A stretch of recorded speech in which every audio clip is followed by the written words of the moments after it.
ఆంధ్రప్రదేశ్లో అధికార కూటమి ప్రభుత్వానికి వ్యతిరేకంగా వైఎస్ జగన్మోహన్ రెడ్డి నేతృత్వంలోని వైసీపీ తొలి పోరాటాన్ని మొదలుపెట్టింది.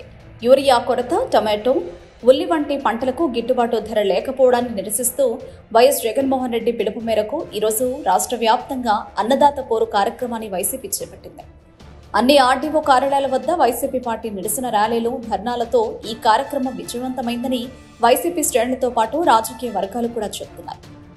అయితే ఈ పోరాటాన్ని అడ్డుకోవడానికి ప్రభుత్వం గట్టి ప్రయత్నాలు చేసిందని వైసీపీ నాయకులు ఆరోపిస్తున్నారు.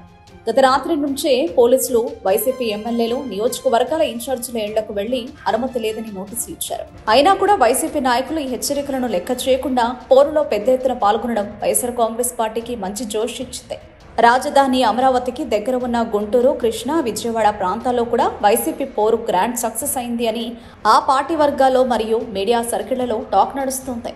వైఎస్ జగన్ ప్రాతినిధ్యం వహించే పులివెందులలో కూడా ఈ నిరసన కార్యక్రమం ఉధృతంగా జరిగింది.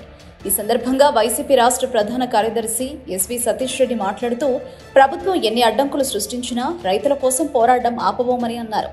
జగన్ హయాంలో ఇంటింటికి ఎరువులు చేరాయని, కానీ ఇప్పుడు యూరియా కూడా దొరకడం లేదని ఆయన ఆరోపించారు. కూటమి పాలనలో ఏ పంటకు గిట్టుబాటు ధర లభించడం లేదని సతీష్ రెడ్డి ఆవేదన వ్యక్తం చేశారు.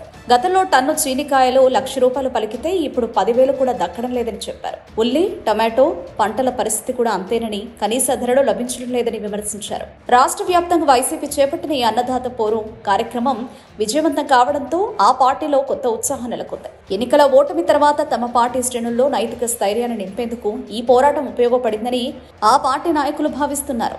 మరి వైసీపీ చేపట్టిన ఈ తొలి పోరాటం ప్రభుత్వానికి ఎలాంటి సందేశం ఇస్తుంది? భవిష్యత్తులో ఈ పోరాటాలు మరింత ఉధృతమవుతాయా?